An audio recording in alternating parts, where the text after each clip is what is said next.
Bienvenue dans le meilleur des mondes.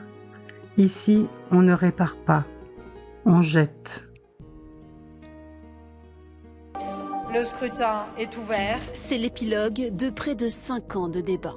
La loi, dite sur la fin de vie, a été définitivement adoptée à l'Assemblée hier soir. Notre corps nous appartient vraiment?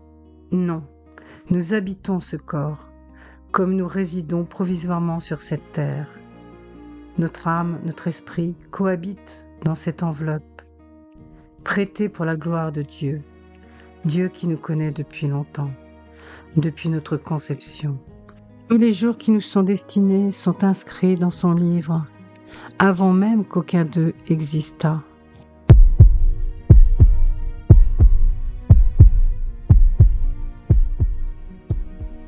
Alors pourquoi accepter tolérer la souffrance intenable pour beaucoup?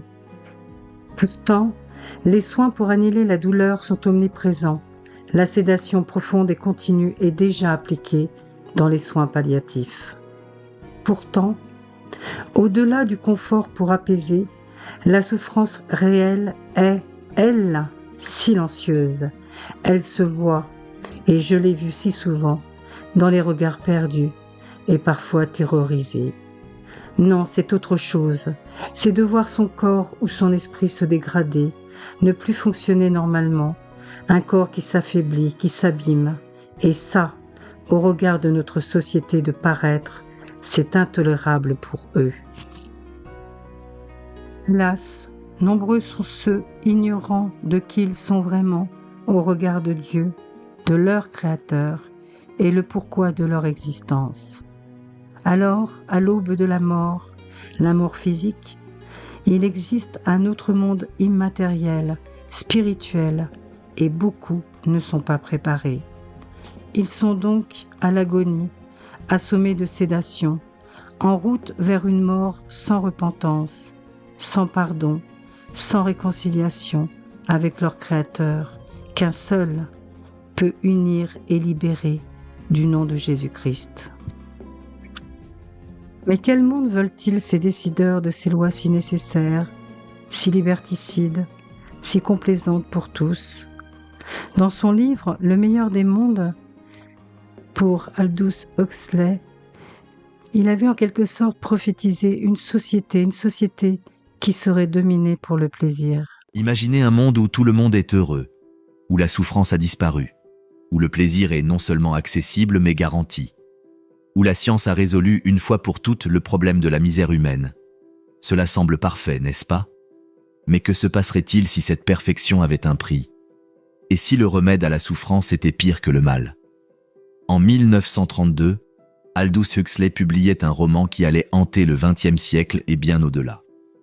Le meilleur des mondes présentait une vision du futur à la fois si séduisante et si terrifiante que les lecteurs étaient partagés entre l'accepter et la rejeter. Contrairement aux autres dystopies qui régnaient par la peur et l'oppression, le cauchemar d'Huxley régnait par le plaisir et la satisfaction. Il ne s'agissait pas d'un Big Brother qui vous surveillait, mais d'un Big Brother qui vous offrait tout ce que vous désiriez, jusqu'à ce que vous oubliez avoir jamais désiré autre chose. 80 ans plus tard, nous vivons dans ce monde. Pas complètement, pas encore, mais les signes sont partout. Nous portons des appareils qui procurent une gratification instantanée. Nous consommons des divertissements conçus pour nous apaiser. Nous prenons des pilules pour adoucir les aspérités de l'existence. Nous avons bâti une civilisation vouée à la recherche du plaisir et à l'élimination de la souffrance.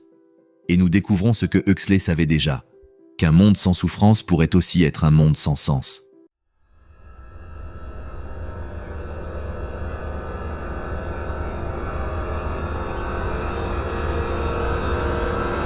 Alors justement, c'est très intéressant ce que vous nous dites. C'est-à-dire qu'on n'est plus... On est, comment dire, dans cette scission qui s'est faite dans ce vote sur la loi sur l'aide à mourir. Il y a peut-être deux France qui se dessinent, qui se dessinent autrement que par les partis ou par les différents partis, qui est celle, comme vous l'avez dit, de l'homme sans Dieu, ou là vous l'avez dit, ça s'est dessiné depuis la Révolution. On en a déjà parlé un peu hier, et la référence à la franc-maçonnerie sont évidents dans cette loi. Même Emmanuel Macron en a parlé. Je propose d'écouter un extrait d'Emmanuel Macron qui dit qu'il a travaillé lui-même et lu les recommandations de la Grande Loge de France. C'est un extrait de 2025. Que la franc-maçonnerie est aux avant-postes de la bataille qui importe si nous voulons façonner le siècle pour le bien de l'humanité. Un signe est sans doute le fait que la franc-maçonnerie a toujours été la cible des complotistes, des obscurantistes, qui lui attribuent une influence, la mettant ainsi à l'honneur. Un organe de presse vous a récemment fait procès de vouloir peser sur les débats relatifs à la fin de vie, usant au passage d'une iconographie qui était oubliée depuis Vichy. Je vous le dis ici, soyez-en fiers.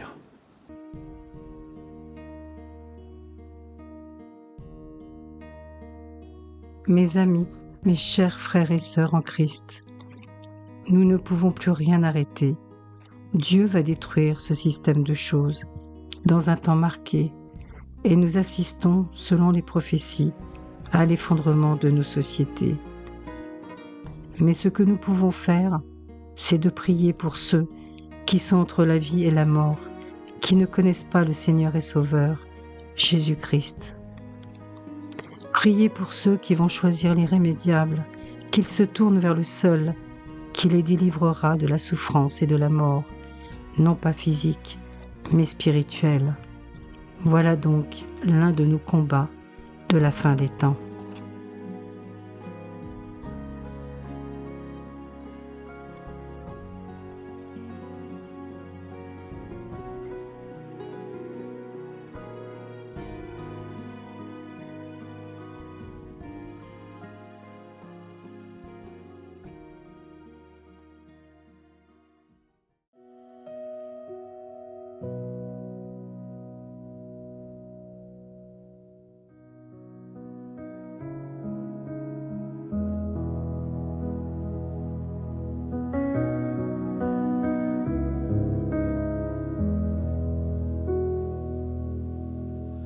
Quand la nuit tombe sur ma vie